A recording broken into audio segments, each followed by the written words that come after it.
good to go. I go ahead and call the meeting to order. I'd like to welcome everybody, and we need to have a roll call. Okay, when I say your name, please say present or present via Zoom. Ms. Kim Hagler, Present via Zoom. Mr. Perry Turner, Present via Zoom. Mr. Brian Emmons, Present. Mr. Barry Patrick, Present. Mr. Rob Garrigan. President, Thank you. ask everybody to stand to the pledge of allegiance. Pledge of allegiance. Pledge allegiance to Unified of the the United United States States of of America and to the republic which is Indivisible, with liberty. liberty and justice for all.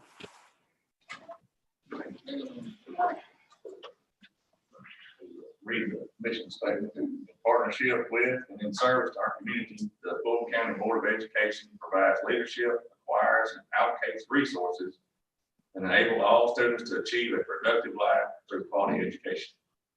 And I need a motion to approve the meeting minutes from last month.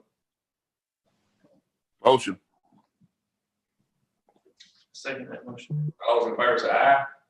So Aye. are there any amendments to the?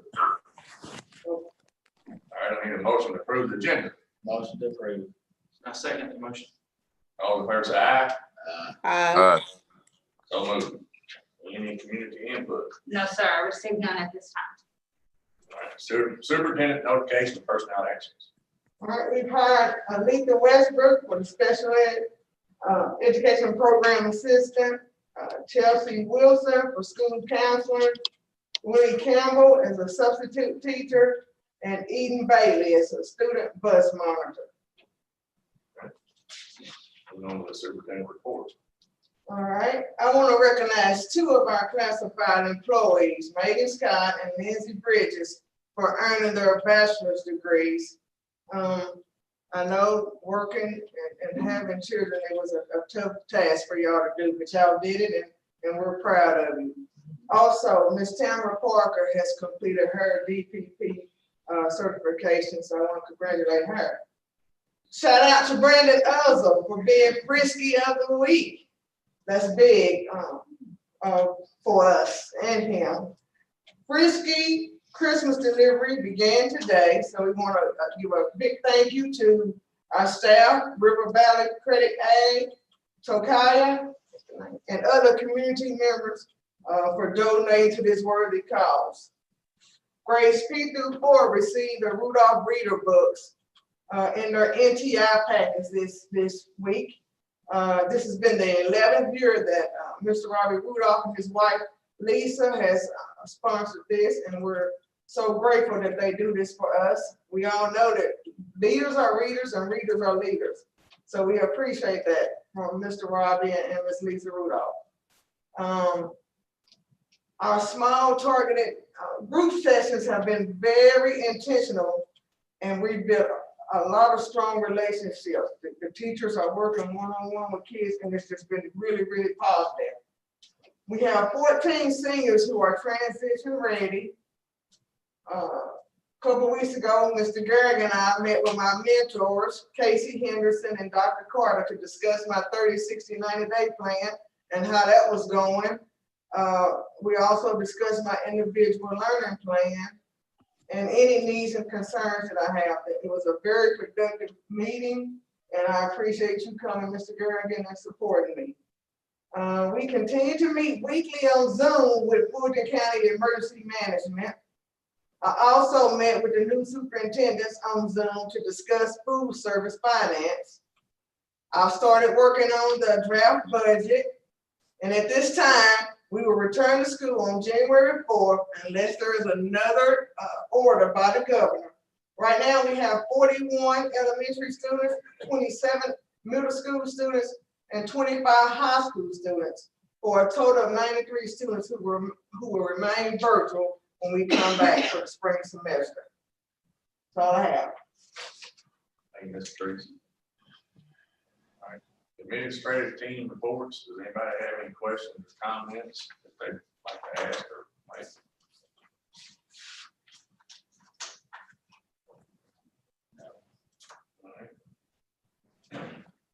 COVID-19 vaccination update. I've asked Ms. Natasha, our nurse, to come and just speak a little bit about the vaccine. So Natasha, you might have it. Okay, so the state of Kentucky has allocated so much vaccine for anyone who works with, in the education department. So what we do is I'm making a list of anyone who thinks they might want to do this. It's not gonna be in this area, we won't have it until probably February. But if you're not on this list and you are here at the school or you work with children, I can't give it to you come February when it comes. You have to be on this list.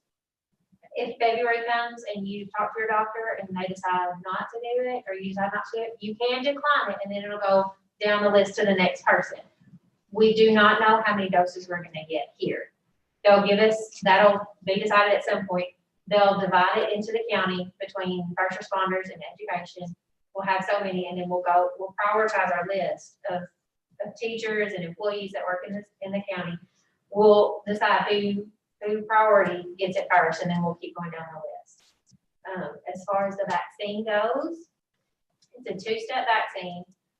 Just like MMR and varicella, it's two-step. You would get one to begin with, and then you get another one in 28 days. It's an mRNA vaccine, so it's new. It's different than other vaccines that you've taken. It's not grown in eggs. It's totally different. They've been making these type of vaccines for a long time and playing with them for a long time with Zika and rabies and some other vaccines. But as far as widespread vaccines for us, we haven't ever had one like this.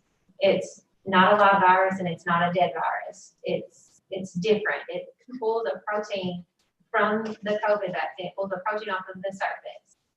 Then they make the mRNA, which is like the protein strand. That's what you get in. That's what's in the vaccine. That's what you get injected with. Then your body recognizes that as not supposed to be there.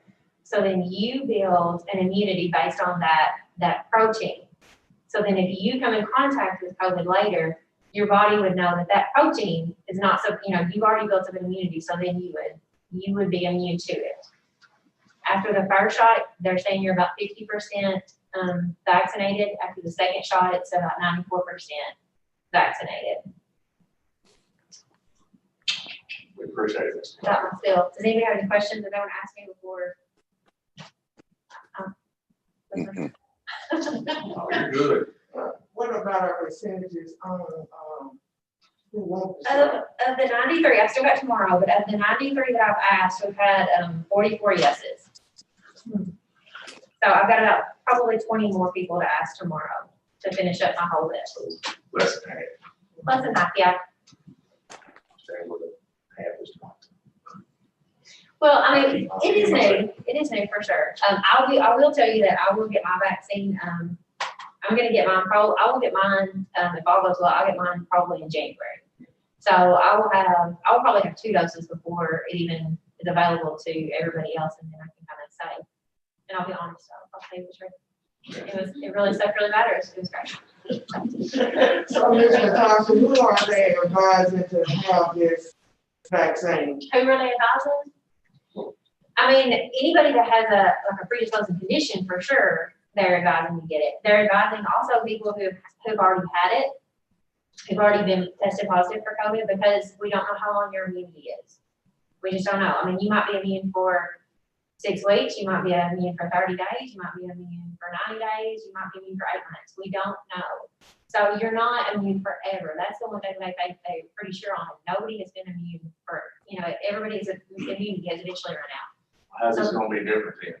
Well, I mean, it looks like the immunity run out with this too. we don't know how long this will last. We really don't.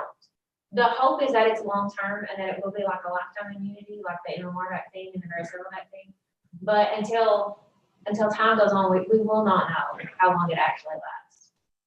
But the hope is, they do hope that the plan is that it's a long-term vaccine. Thank you, Ms. Natasha. Thank you. You're welcome. Need to approve the CDIP, comprehensive district improvement plan. I'm gonna, direct this to Ms. Diane Owen, our instructional supervisor, to give us a overview of our academics. So, on the Yeah. slides. We can let's do the other one first. Yes, ma'am. Okay, this is what you're gonna need to approve, and then I'll tell you a little bit about the new accountability system. Each year, we are asked to to have a committee, which we do have a committee, and then we bring to the board the comprehensive district improvement plan. And I think that it is in their packet, isn't it? Yes, it is posted online. Okay, so you have it, but if you'll see there, you have to have a goal, you have to have an objective, a strategy, and activity, and then it has to be tied to what they're now calling key core work processes, which are the things you see in blue. And those are design, deploy standards. You can read them there: design, deliver instructions, design and deliver assessment, review, analyze, and apply data, design, align, and deliver support, and establish a learning culture and environment. So everything that's in the plan has to be tied to one of those key core work processes. Then you have to tell your measure of success, how you're going to monitor it, and how you're going to fund it. Oh, just a little touch, just a little nose down. Okay, yeah, right there. So if you see there's 6 required goals. It's really laid out. They've gotten very specific about what they want. I'm not going to go through the whole document. It is there for you to read. You'll see that the schools have to have a comprehensive school improvement plan, which we call the CCIP, and all of the principals have worked on theirs and taken them to their councils.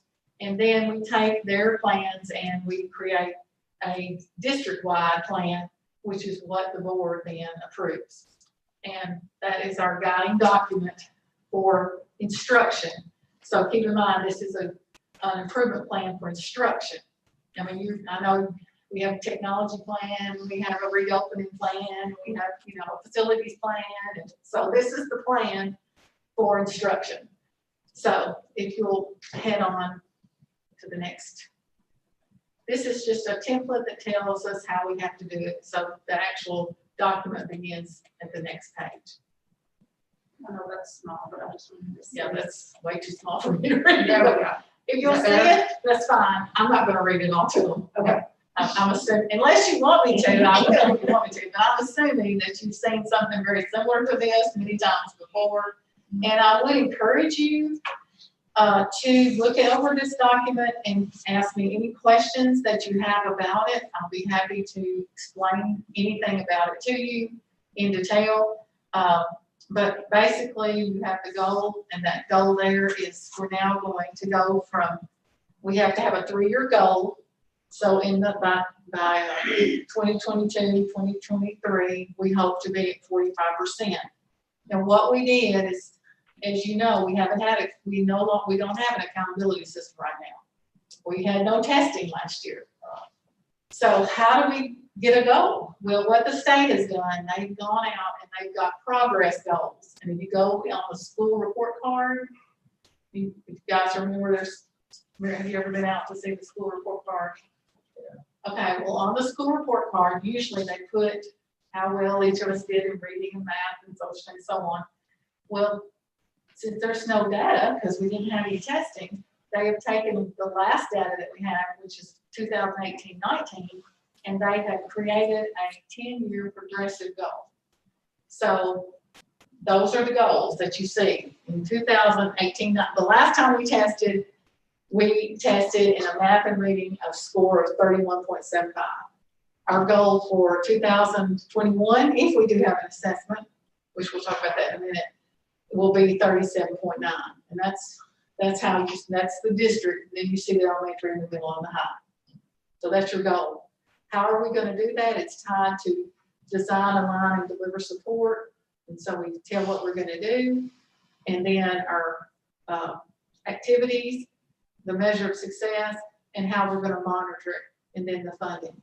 So I'm going to let her go through page by page, just point out a couple of new things. The way you do a CDIP is you review it, you revise it, and then you react to it. You put it into place.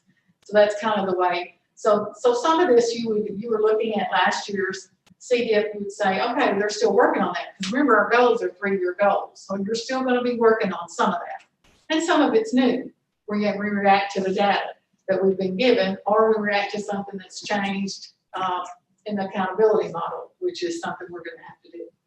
So just go on through, and I'll just point out a couple of things. Okay, we'll go back up. Okay, the bullet, I would like for you to look at the bullet because it tells you the things that we talked about on the district leadership retreat.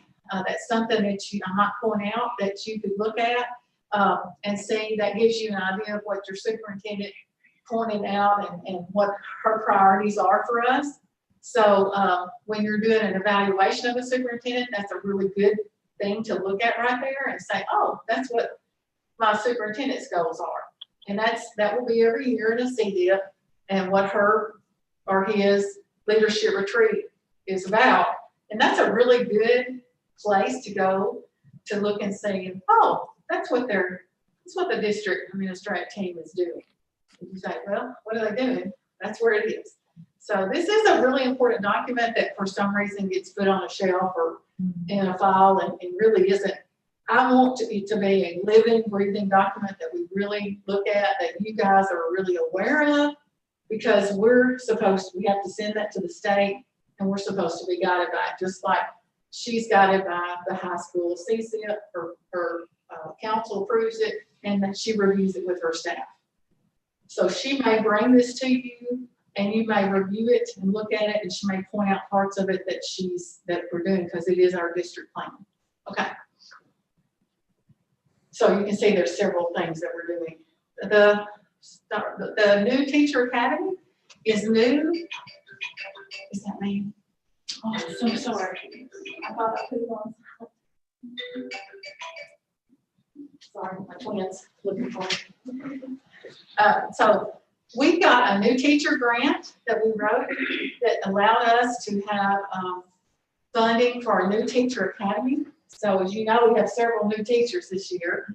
And so we're working with our educational recovery staff and with the principals, and we meet with them, and we've got some activities that they're doing just to strengthen them up as new teachers. And so I'm really tickled that we got that grant.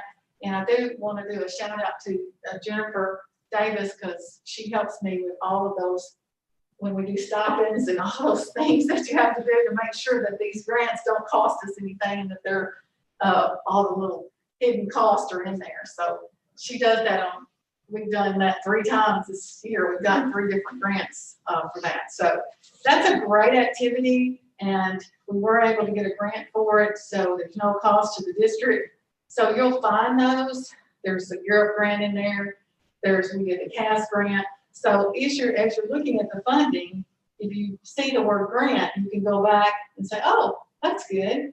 That didn't cost the district anything, and that's a good activity. So just to kind of show you how that works. So we just head on down, and you can see we have to do a needs assessment and just keep on going. Because this is a large document. It takes a lot of time to put together. I want to shout out to our ERs and our principals, because they put hours in this, and we all put hours in it. So as you go down, you'll see there's your next goal. It's a separate academic indicator, which is your social studies, your writing, and your science. And it shows you the school initiatives that we are doing. Where it's tied to the standards. There's your science curriculum. If you look under activities, you'll see the science curriculum, and this is how we're going to increase the goals. And if you'll look at the high school over in the objective, you'll see that the goal was 60 to 90. We're at 80 right now. So they really put our progress. They took where you were and they bumped you up. So we've got a real challenge there, but we can do it. So we've done it before. So that's how that works. And you can see next is the social studies, and then you go through there is the writing. So I would encourage you to take some time. It does take time. I mean, it's, might want to do a page a night or something like that.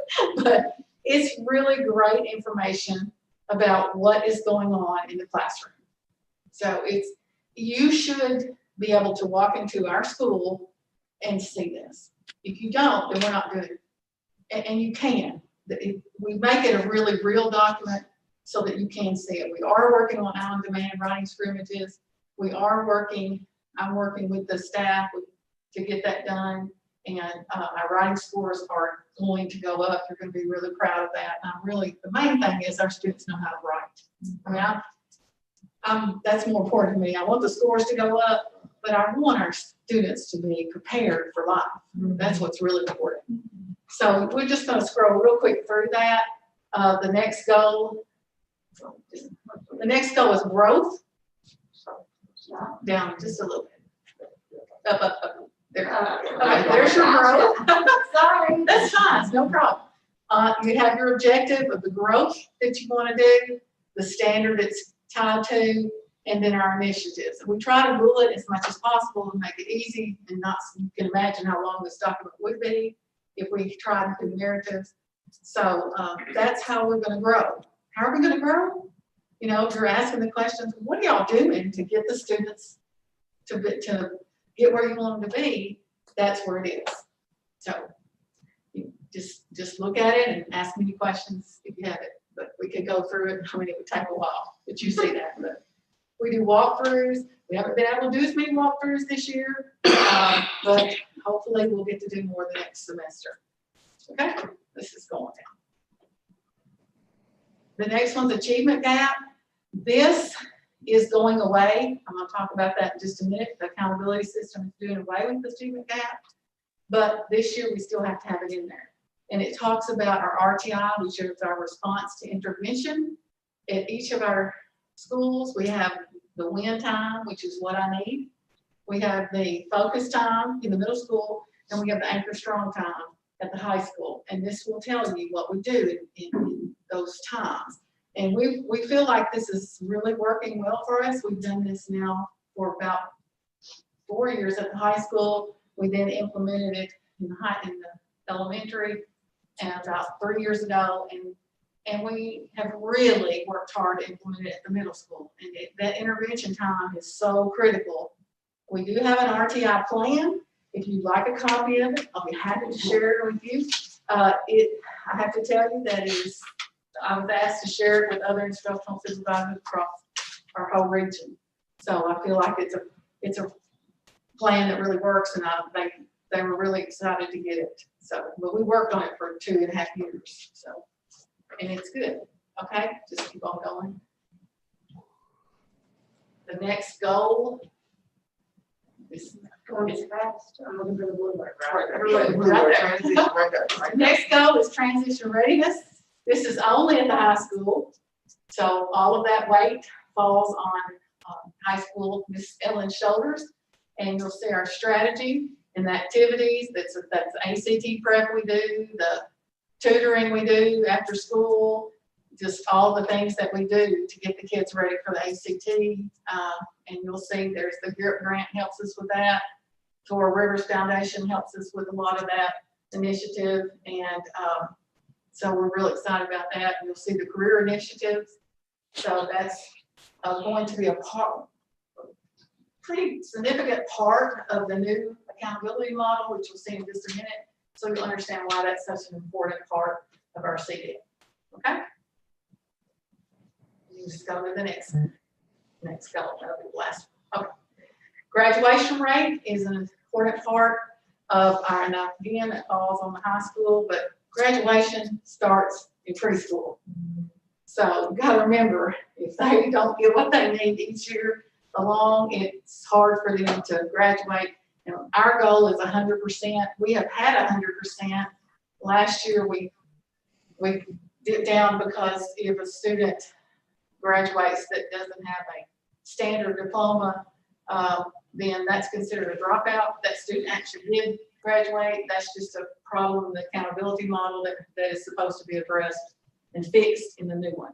So we've been fighting for it for 4 years. Yeah. So if a student gets, they have to get a standard diploma or they're considered a dropout. But I can guarantee you 100% of the kids walk across that stage. So So this is our plan for it. We really don't have a lot of problems with that one. Miss Ellen does not let anybody drop out, so I could just write Ellen Murphy in there and forget all that other stuff because she's not gonna let them do that anyway. Okay, so that's your plan. And please take time to read it. We can approve it tonight if you've had time to look at it. It does need to be approved before January 1st, and I'm assuming you're not gonna have another board meeting.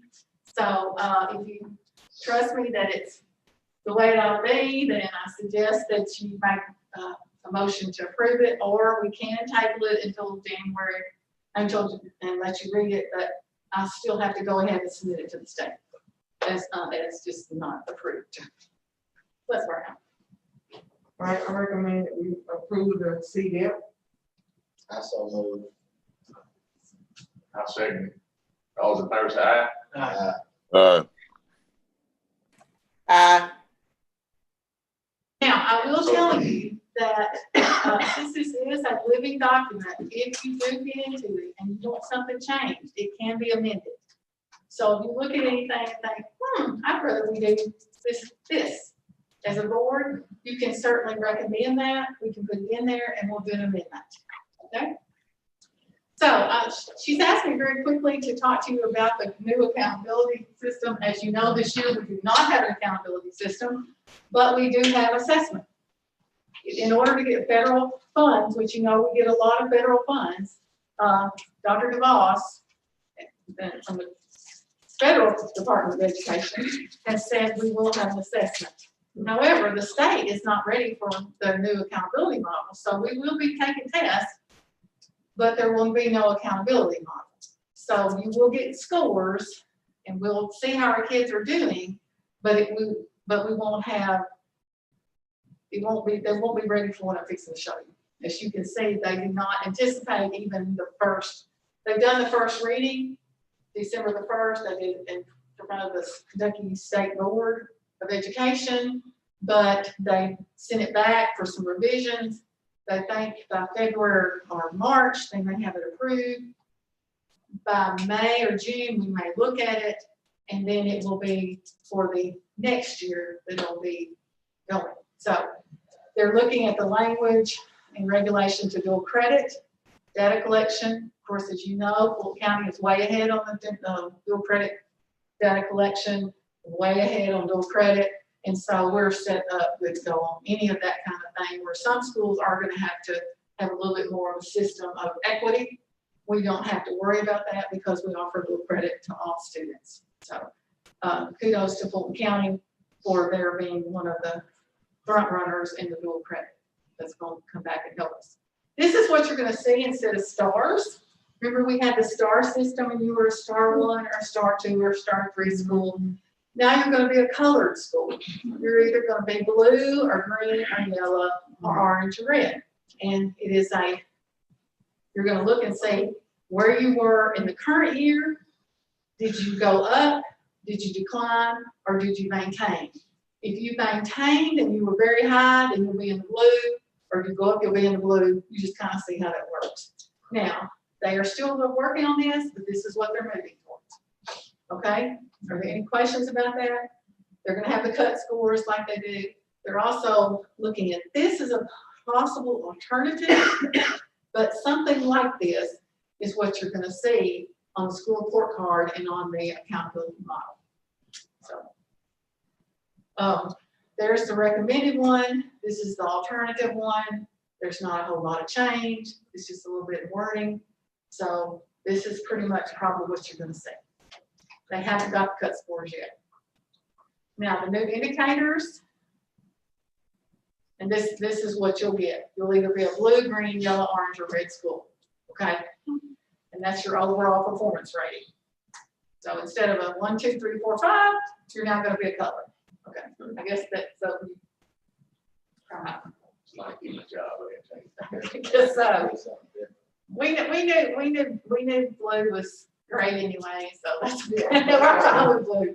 Okay, here is your overall accountability weights that you have now. So kind of look at that. This is what you have now. Okay, 51% of your elementary school was reading and math, 40%. Kind of take a look at that. Okay, now go to the next slide. This is the new one. In the new one, the weight for your math and reading is going to be 35%. And then if that's, that's a past accountability. Here's the new one. See, the past one was 35. Now it's going to be 51%.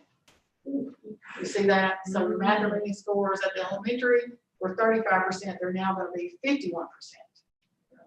And now keep in mind, elementary school, when you see the separate academic and it says science, social studies, and writing, on a K-4 situation, the only thing you have is science, because 5th grade is where you have social studies and writing. This is something you're going to have to think about going forward, because you have a K-4 school and a 5-8 school. So you have most of your accountability, you have more accountability opportunities in your 5 through 8 and less opportunities in K through 4. I tell you that because as you are moving forward, if this continues, it's going to be really difficult for your elementary school to meet those benchmarks because they only have science. They don't have science, social studies, and writing. So something you need to consider as you're moving forward and when you do your planning and talking to your principals and just looking at your overall thing, you need to think about, what does my elementary look like? What does my middle school look like? I'm just planting that seed for you to look at, but you can see why that's going to be a bit of a problem. Because in the middle school, you have 46 for reading and math, you have 45 for your indicator, separate indicator, but that's 5th, 6th, 7th, and 8th. So you have science twice, social studies twice, and writing twice in that accountability model. Okay, does that make sense? Okay, so in your high school, you now have, they didn't change it as much as they did in the other grades. You have 45% is on reading and math. Don't know if that's going to be the ACT or if that's going to be a K-Prep test. They haven't decided that yet. I'm going to tell you, there's been some talk because the ACT is not really designed for proficiency. It's designed for college placement. So when you use the ACT as a test for proficiency, it makes it, it's really not what the ACT is designed for. The ACT is designed to see if the student is ready to go to college. So there's been a lot of talk that it's not really, it's being used in a way it wasn't meant to be used. So we'll see how that goes. We may look at bringing end of course back. I'll know more in January. And if you want me to, I'll keep funneling that to Ms. Chambers so she can get it out to you. They changed the separate academic indicator. This year, had we been like this, when our writing score was 80%, last year it was 20% of ours, it would have been good. The transition, and now they're doing an English language progress towards English proficiency for 5%. That's going to be kind of interesting for Fulton County because we don't have a large ELL population. So if the 2 students that were texted do really well, we should be good to go for the 5%. And if they don't, so that's going to be a little bit interesting. Post-secondary readiness, as you know, we've always done well on that. And so I'm ecstatic to see that it's 20%.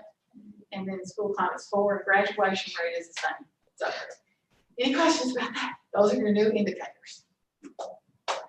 Thank you, Ms. Diane. Okay. Very informative. Okay, I do want to say that we had a plan for the virtual learning. We've done I want to really commend the principals for the hard work that they've done in putting the targeted services together in a time that's been a little bit frustrating, to say the least. They've really stepped up, and the teachers have really stepped up. And I've walked around all week and just been really ecstatic about what I've seen. Kids are catching up. They are getting a lot of small group. It's just been really, really good. And one thing is the kids they are definitely ready to come back and be with us. Any questions? Thank you so much, Ms. Diane. The presentation of 2021-22 school calendar options. Which one first? We'll do the 170. Okay, so we submitted 2 calendars to you all, and we did that because that's what other schools around us are doing. They're really not very much, they're not different a whole lot. I have talked to Fulton City and Hickman County to make sure that we had fall break and spring break at the same time. Fulton City already has their calendar completed. Hickman County has not started working on theirs yet. He's gonna wait and do it after January because he wants to know more about what school's gonna look like next year. If we're gonna still have the virtual option for students, or if we're gonna go back to the traditional. But so with the 170, we do have a calendar. We have a calendar committee, and I have met with those individuals in our district, and it's a random group. We have a parent on it. We have a person from elementary. We have 2 classified people on it, middle school teacher, high school teacher, all 3 principals. So we have a variety of people on the committee. If you look on the 170-day calendar, the first day for students would be the 25th. That's what's in blue. Your green are the PD days for staff. And then you have your 4 holidays. So September, you have Labor Day, fall break. That's the same week that Fulton City's taking theirs. And Perry at Hickman County did tell me that's when he would recommend Hickman counties. So that for our career academy, we would all be on the same fall break. November, there's your Thanksgiving break. December, you see your Christmas break there in red. January, that is a day out for us. That is Martin Luther King Day. And then in February, that day in red is President's Day. In March, that's just a day that we put in. And what we were thinking there is that we could have parent-teacher conferences. We had looked at the number of days in the 9 weeks, and we could have parent-teacher conferences on the 10th. And teachers usually stay pretty late to have those conferences with parents, and then having that Friday off would be nice. And then spring break, you see there in April, and then in May, I did find out, I thought we would have another election. So there's the only thing that we're gonna have to change on this one. Naomi Jones is on the committee, and she informed us at the meeting that there's not an election in the next year. So the 17th, which is in red in May, we would go that day. So that would be a day that we would be in school.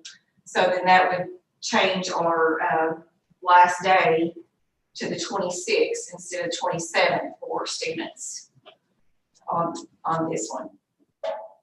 So the other one is really basically the same. It's just a 173-day calendar for students. And the only difference is we changed the March day to a Monday. And then the last day would be different. This year, we're on a 165-day calendar. My thoughts are we need to go more days next year because of the situation that we've been in since March 13th. So we need to go as many days as possible. The calendar committee did talk about we could use ETI days for snow days, so we don't have any built-in snow days because we can ask for ETI days.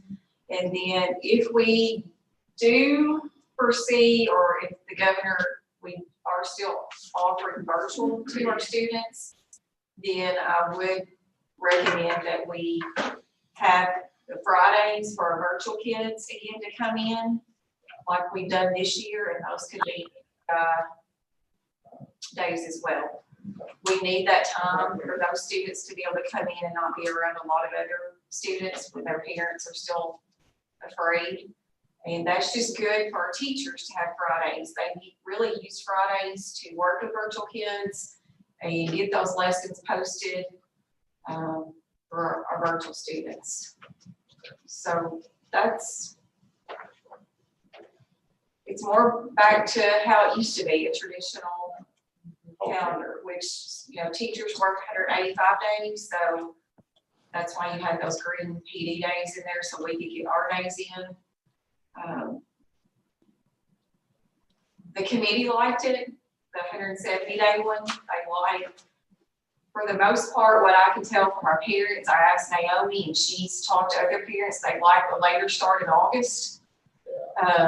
I do. I like to leave in September, but I understand. I was gonna ask about the snow days, so that will be going forward. We'll be able to use those. Is that gonna That's be the an only problem, accepted the late practice? start date, everybody gets mad at the year, does know, that's the only problem. Well, Let's that's get this started. right. But the NTI option, that's a viable option always now. What before we just did. We just didn't act that. We didn't do it, it was just for 10 days. We got unlimited this year. Everybody understood that, that's good with that, so. You know, we would have to have a plan where we give them work, but right, because of this year, we got a lot of stuff on the computer for Google Classroom, or, you know, we've asked our teachers to go ahead and prepare those paper packets for, if we're out for 10 days, we have something ready to go, so. So we don't have to make a decision tonight, right? No, we don't. No, but I need to still change and take off the 17th, and y'all can look at it again in January. But the committee liked the 170-day calendar. That's what the committee liked. So Ms. Allen, if the board, if they approve the 170 calendar, and we find out later that it'll still be a virtual option, then we'll just amend it and put those Fridays in. That's what I would, yes, ask for, that we would amend it and have the Fridays as NTI days like we have this year. And let our parents know that before we start school. Hopefully we'll know that in plenty of time before August. Yes, ma'am. Thank you, Ms. Murphy. Moving on, we need to approve the board meeting dates for 2021. Yes, the board meeting dates that you see up there are for the 4th Thursdays of the month instead of the 3rd Thursdays. If you see up there, we normally have a draft budget, tentative budget, and a working budget. And we've always have to put those later in the month, so I thought it would just be good just to have meetings on the 4th of the month. And that way it'll just be 2 months, which will be November and December, that we will really have to change the dates. And if, you know, and this, to me, I think it would cut down on our special call meetings too. So I recommend that you approve the 2021, 22, No, just 21. 2021 board meeting dates. I need a Motion approved. I second that motion. All those in favor say aye. Aye. So moved. You're up, Ms. Jennifer. Our year-to-date revenues, which here you see is $1.9 million, but if you add the beginning balance, which is not in yet because the audit is still not through, much to my dislike. But anyway, hopefully they tell me within the next couple of weeks they're going to finish up because they don't want to get into January tax season. Katie has assured us that we have to January the 15th. They pushed it out another 30 days again. That the CARES Act, that they still haven't gotten the accountability to the auditors for that they will not be subject to this if they want to go ahead and submit it. But the last time I talked to Megan, she said they were hoping to get finished in the next couple weeks, which according to KD, they're supposed to be done with everything except for this CARES stuff. But, I'm not convinced they are because our auditor, Matt Hale, did resign or retire, I think is what his letter said, from ATA. And so we got a letter just in the last couple of weeks that he has retired. So I think there's some stuff going on there, but anyway, that's just my opinion. So I don't move the beginning balance until we get through with the audit. But adding what beginning balance says today, our year-to-date revenues would be $2,814,051.76 against a budget of $5,007,344, which means that we have collected 56.20% of the budget. Last year at this time, we had collected $2,765,376.21 against a budget of $4,911,652.60, which was 56.30%. So we're collecting right this exact amount of revenue this year as we did last year at the same time. We go to page 8. The year-to-date expenses are $1,427,734.14 against the $5,007,344 budget, which is 28.51% of the budget has been we've expensed.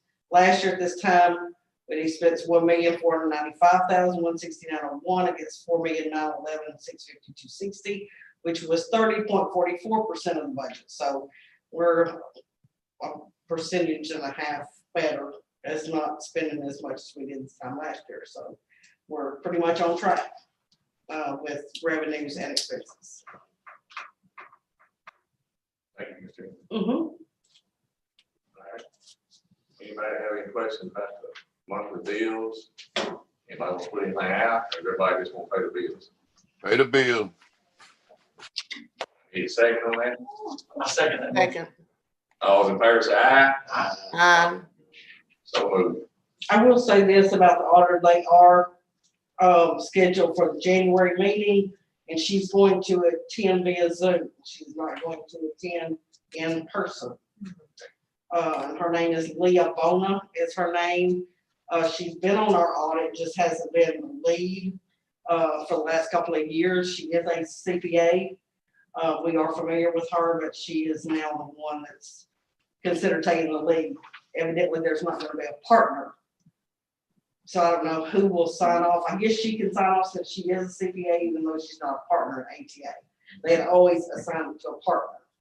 And, but with his retirement, they haven't this year. So. Anybody have any discussion on it? All right. Ms. Diane, would you tell the board about the SIP grant Yes. real quick? So we, yesterday submitted a $90,000 school improvement, plan. And, because we didn't have an assessment and we had no way of getting out of CSI. The silver lining on that is we qualified for another, grant. And so, Dana submitted on GMAP, we got it written, worked with the principals and the ERs to get that submitted. And it's going to give us very quickly, it's $90,000. We're going to be able to get some more Chromebooks and carts. We are going to be able to pay for iReady, which is our RTI program, for both schools again. So that'll be a big savings to the district because usually that's a district expense. So that's $12,000 right there. And we're going to have an after-school program and a summer tutoring program that will be paid for through this grant. We're also going to be able to get some science curriculum for the 3rd and 4th. With the last grant, we were only able to buy one kit. We have 2 grades, as you know, we have 2 3rd grades and 2 4th grades. So each grade will have a kit of manipulatives that the kids can use for science. And we're going to buy coach books, which are books that students can use to get ready for testing, to practice their skills and so forth. So we're very, very excited. Instructionally, I'm super excited that we're able to get this at no cost to the district. And so we will be able to start spending that money in January. All right, I need a motion to move into closed session per KRS 61.8101F for the purpose of personnel action.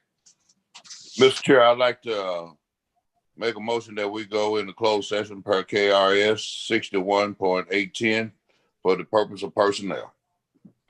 I'll second that. All in favor, say aye. Thank you, Terry. Just off the Zoom.